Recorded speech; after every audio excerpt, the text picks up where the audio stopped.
Where are we up to? What's the rule again? Never stick on 1 point for too long.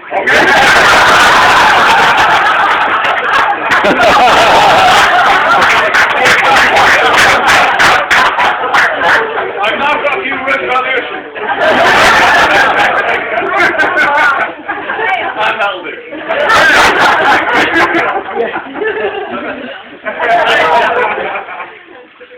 I now would like to say a few words about Lesley. What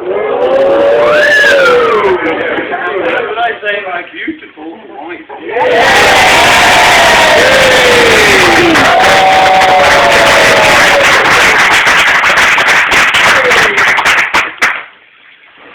Lesley was absolutely fantastic.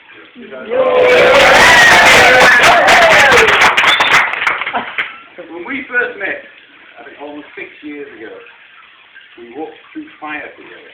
It's amazing what you'll do at a bonfire party for a couple of times. Over certain times in the last 3 years, it's felt like we kind of walked through that fire again. Together? But now and then. It's been worth absolutely every step of the journey. What I've found is that when you work closely together, as Lesley and I have over the last 3 years, it's as though you spent 20 years together. We know each other intimately. We know each other through good and bad, which is important. Believe me. Lesley is an absolutely incredible individual, absolutely amazing person, and I just think I am so lucky, and I count myself truly fortunate to have found her, to have fallen in love with her, and to have her sit in that list.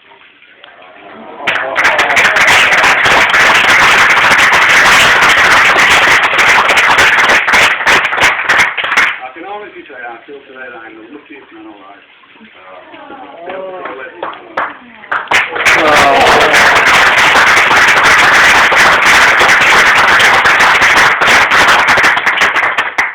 And finally, I see you all. Time with relief. Definitely not laugh. I must compliment the bride.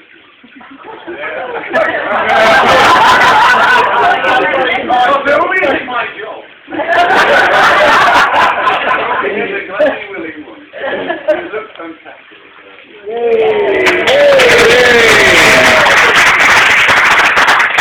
As the day Brisbane and Detroit and turned you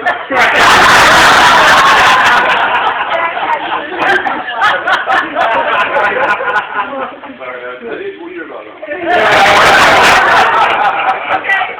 But the help and support you both are doing to Lesley. I mean, I can't say enough. Lesley knows exactly what it is.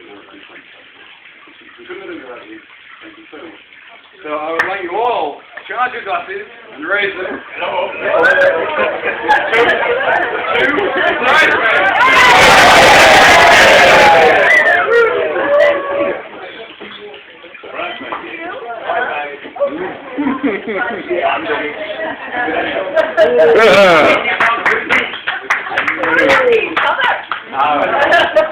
Well, thank you, Toby. I think you forgot to mention the fact that I put those nice little noggins in as well.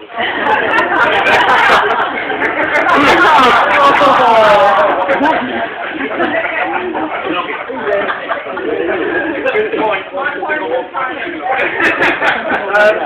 The next speaker, I believe, from Talking to Family, has a bit of an aversion to travelling, so it's quite an honour to have him here, and it's quite strange, really, considering he's got 2 sons, one of which lives in France and the other got a place in Spain, I believe.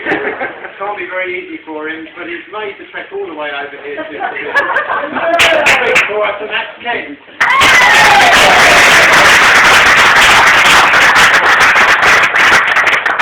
I live in the latest that who wants to travel.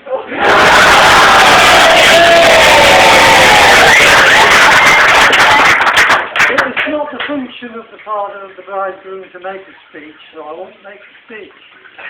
And his function is to sit back looking very smug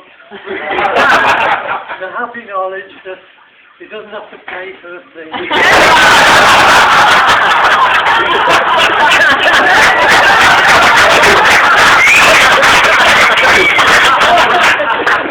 I have written a little poem.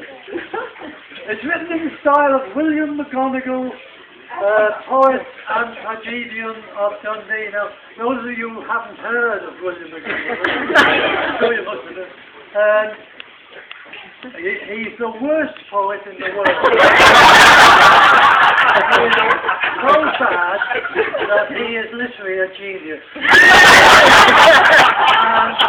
he has a tremendous following. In fact, he's got a cult following throughout the world, of whom Toby and I are avid members.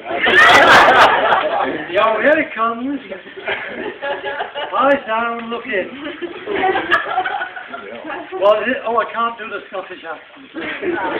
Was in the year 2007, on the 15th of September, a date of no significance, but for us, a day to remember.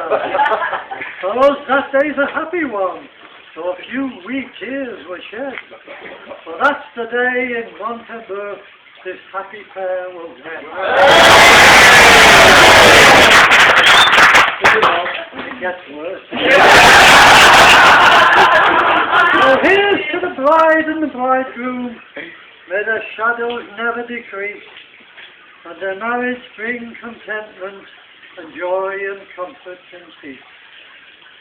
And here's to the legion of visitors, from helping they never would shirk. But they came expecting a holiday. What they got was nobody's hard work. Yes, they came dewy-eyed and excited, quite ready to help just a bit. But the only sign of a welcome was the paintbrush they shoved in your midst.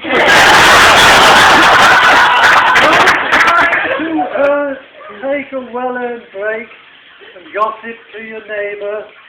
They kept your nose to the grindstone through 7 days hard work.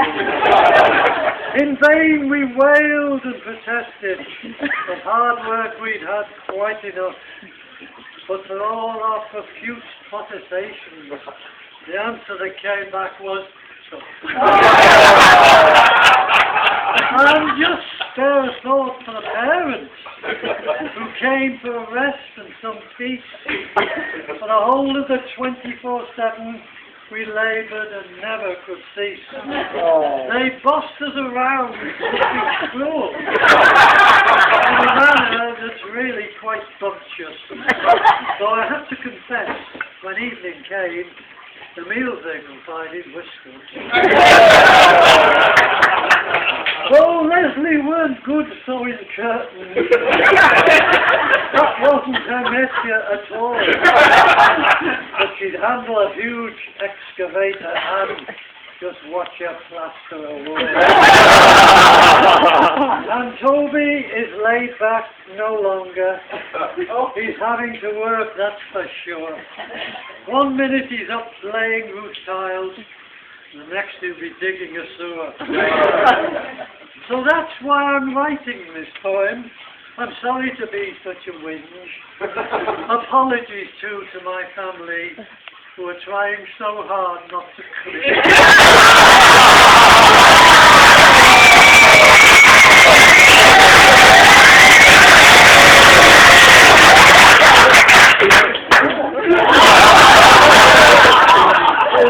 So here's to the bride and the bridegroom.